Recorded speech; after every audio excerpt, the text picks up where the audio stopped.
Chào cả nhà. Thì nhiều cái clip trước mình có nói chuyện là sẽ có lúc mình sẽ làm clip nói về anh Long Tròn, Nguyễn Hải Long, em của anh Nguyễn Tuấn Hải, tức anh Hải Bánh, tức anh Long Tròn, ở với mình như thế nào. Thì hôm nay mình sẽ chia sẻ cho các bạn những cái tính cách và cái bản lĩnh của anh Long Tròn khi anh ở trong cái trại giam Nam Hà cùng với tôi. Cái thời điểm mà lúc đấy là tôi chuyển trại vô trong KA là năm 2000. Thì tôi nói các bạn nghe, thì ngày xưa tôi vẫn mấy tập trước tôi vẫn nói các bạn đó là thời lúc tôi vào trong A là cái dân Hà Nội ở trong này là các anh ở các cái khu trên nó nhiều khu lắm, cả khu bên chính trị cũng vậy, khu bên này cũng vậy, khu bên án hình sự cũng vậy, là các anh dân Hà Nội là các anh điều kiện kinh tế có, bản lĩnh chính trị, nói với mặt chính trị ở trong trại các anh cũng có. Các anh nuôi gà đá không à. Thì còn riêng ở cái buồng tôi ấy, là anh Long Tròn, em của anh Hải Bánh ấy, thì anh làm trực sinh. Khi tôi chuyển vô là anh đang làm trực sinh. Anh nuôi một con sáo, mà con sáo ở cái trại đấy là các trại ngoài Bắc, trại tù, nó nuôi sáo nó khôn như người ấy các bạn. Sáo là các anh có thể những cái người mà đi làm tự giác, đi lấy củi ở trên núi, người ta bắt về những cái con sáo mà chưa mở mắt, nó đang còn ở, có những con nó là còn trong vỏ trứng chưa nở ra, vài cái củ nó nở ra, nuôi cho đến lúc mà nó lớn nó nói. Còn con anh sáo của anh Long mà mỏ vàng chân vàng, nó nói chuyện cứ chào khách, nhà có khách tốn quá, rồi cuối cùng nó chửi địt mẹ khách. Đó là con sáo của anh Long Tròn đấy, vui lắm.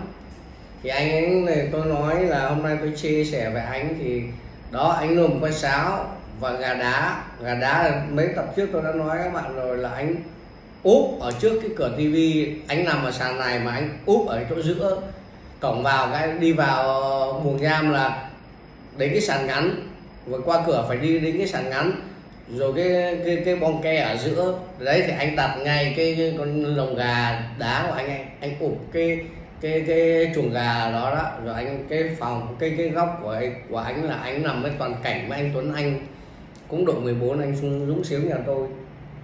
Nhưng anh Tuấn Anh đấy, anh cũng cứ nghỉ bệnh không à, anh cũng không phải đi lao động, anh bị lao, lúc đấy là tôi nhớ anh bị lao.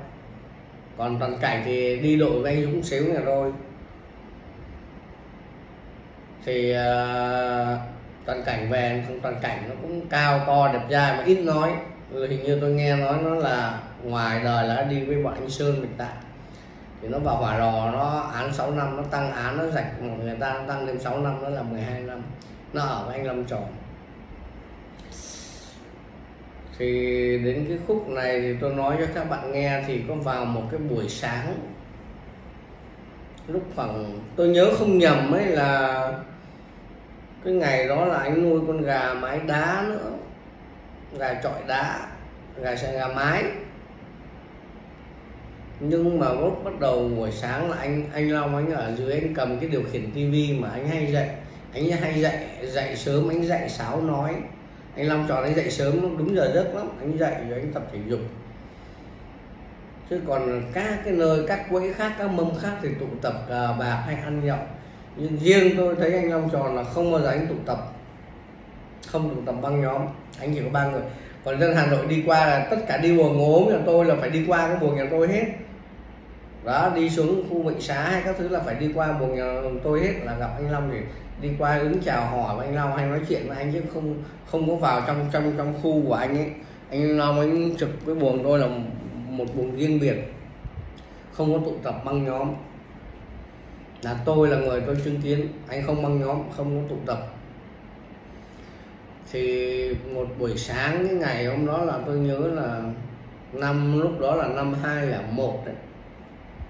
Còn mọi khi là bọn anh thăm nuôi, tôi nói các bạn nghe là tôi vẫn kể anh ra thăm nuôi vào là kéo Dido về, mấy ông anh tôi xuống là phê đấy, là lúc anh Hải chưa bị bắt. Thì hôm nay tôi kể cái câu chuyện này cho các bạn nghe. Buổi sáng hôm đấy là anh dậy sớm, thì như con gà mái của anh gáy, con gà mái đá gáy, là anh chửi ầm ĩ lên rồi anh cắt cổ con gà luôn.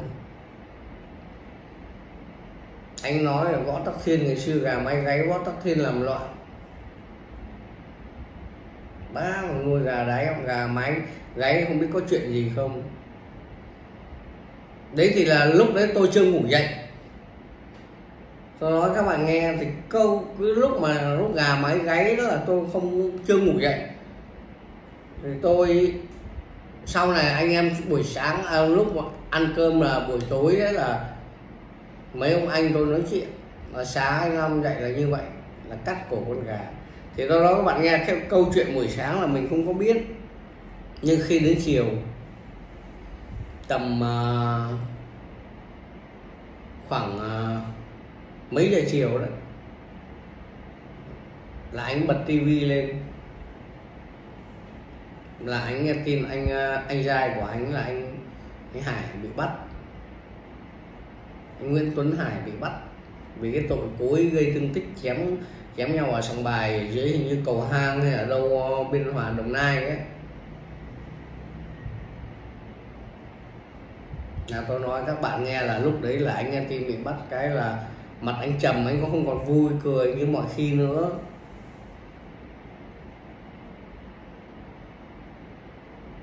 Anh không có vui như mọi khi nữa. Thì đấy, sáng có cái điểm gở như vậy là đến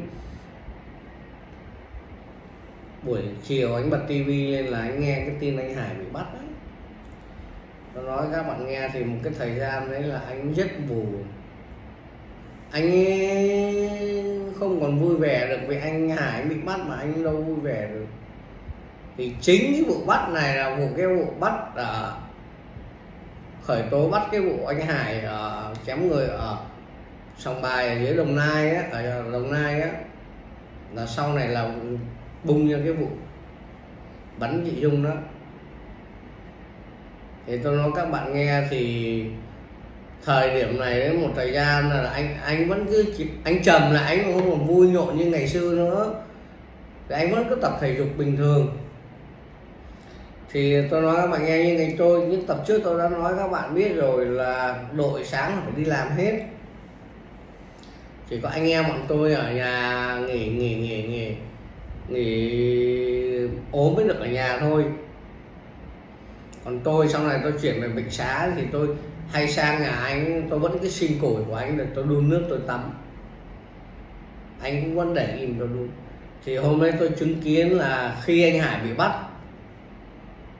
thì tôi nói các bạn nghe này, có một cái sự việc là cứ thứ bảy chủ nhật, cái trại thời đó là làm buổi sáng thứ bảy làm nửa công là công ích, còn chiều là thứ bảy nghỉ, chủ nhật nghỉ. Thì sáng ra là chỉ có trực sinh này ra ngoài, còn không là nếu mà ra ăn sáng trong 6 giờ mở sáng điểm danh ra ăn sáng xong, cho ăn sáng xong lại lùa vào hết, chỉ để ngoài có trực sinh này với cái mấy người mà cán bộ yêu ái cho ở ngoài đấy, với sĩ quan đông tướng, nói chung là cho ở ngoài sân để chơi thể dục thể thao thôi. Đấy, tôi nói cho các bạn nghe, còn không là nhốt hết. Xong đến 10 giờ trưa, 10 rưỡi lại mở cửa ra ăn cơm, xong lại điểm danh lại vào buồng tiếp.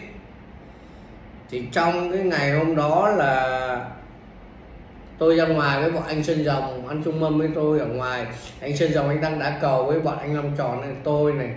Lúc này ở ngoài ở buồng tôi có anh Tú trực sinh người Nam Định ăn chung với bọn anh Hải Phú đấy. Anh Hải Phú, anh Trung Trinh ngồi góc cái này để uống trà. Thì bọn anh Sơn Rồng Hà Nội ăn cơm với tôi này, cùng với mấy người nữa là ra đá cầu. Thì anh Long anh cũng đang đá cầu ở đó, đang đá cầu căng lưới ở giữa sân để đá cầu. Thì ngày chủ nhật thì có một lúc đấy là có kiểu cán bộ vũ trang mà cái kiểu mới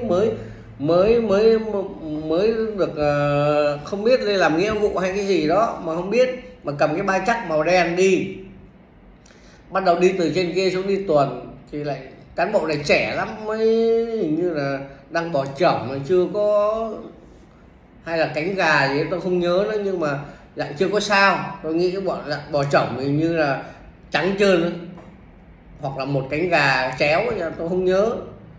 nhưng mà đi từ các buồng kia đi về thì la lối ghê lắm, thì lại đi xuống đúng cái buồng của tôi. Thì thấy các anh này, bọn anh Long với trò này, anh đang đá cầu với anh Sơn Rồng ăn chung mâm với tôi, đang đá cầu vui vẻ lắm. Thì lúc đấy là mấy người đang đun nước sôi để tắm, mấy mùa đông mà đun nước sôi để pha trà pha chiếc với đun nước cho anh Long anh tắm. Ngày nó còn đang còn dùng bình thủy, tôi nói các bạn nghe vậy, đang cho đun nấu trong trại. Thì có cán bộ này vũ trang này là chắc được tăng cường trực trại ngày chủ nhật, không biết đi vào với chửi, với cầm cái kiểu các cái buồng khác thì tôi không biết như nào, nhưng cái buồng này thấy nhiều người ở ngoài, xong lại đá, có nghĩa là anh Long này anh vẫn mặc quần xịp. Tôi nói các bạn, anh mặc quần xịp anh đang đá cầu. Thì ông vũ trang này, ông cán bộ vũ trang này, ông không biết, ông cầm cái ba chắc, ông bảo ông đập vào cái lưới của cái răng lưới để đá cầu như thế này, ông bảo ai cho các anh giờ này còn ở ngoài đá cầu, đi vào hết. Thì nói chung là anh Sơn Rồng ăn chung mâm với tôi, mấy người, một người nữa đang đá bên phía sân của anh Sơn Rồng là im. Còn anh Long Tròn này, anh đang đá này vào đập một cái như vậy. Thì anh Long Tròn tôi nói các bạn nghe, anh quay ra anh bảo như thế này. Ơ cái địt mẹ cái thằng này nữa, bố mày đang đá cầu sao mày thái độ kiểu đó? Mày biết bố mày là ai không? Anh mặc quần đùi, mặc quần lót cởi trần, anh quay anh chửi mày biết bố mày là ai không? Thế bắt đầu lúc đấy là cán bộ trực trại xịn, là cán bộ Tranh, tôi nhớ không nhầm là cán bộ Tranh đấy, chạy vào bảo Long ơi thôi. Thế bắt đầu mới đuổi cái cán bộ kia vũ trang đi ra ngoài. Thì cán bộ vũ trang bị sấn rồi là anh Long Tròn, tôi nói các bạn nghe, anh chạy lại cái bếp đang đun nước nóng á, là có cái bình thủy để nó để nước sôi, là anh chụp cái bình thủy luôn. Tôi với anh Sơn Rồng ôm anh ấy lại luôn, tôi anh Sơn Rồng chung mâm tôi là ôm anh lại luôn, là anh định cầm cái bình nước sôi nha, anh đổ vào mặt cán bộ vũ trang nó luôn. Anh chửi địt mẹ mày nữa, mày có biết bố mày là ai không? Mày nghĩ mày mặc bộ quần áo đó, mày cởi quần áo xuống dưới giếng này tao mày đánh nhau tay đôi.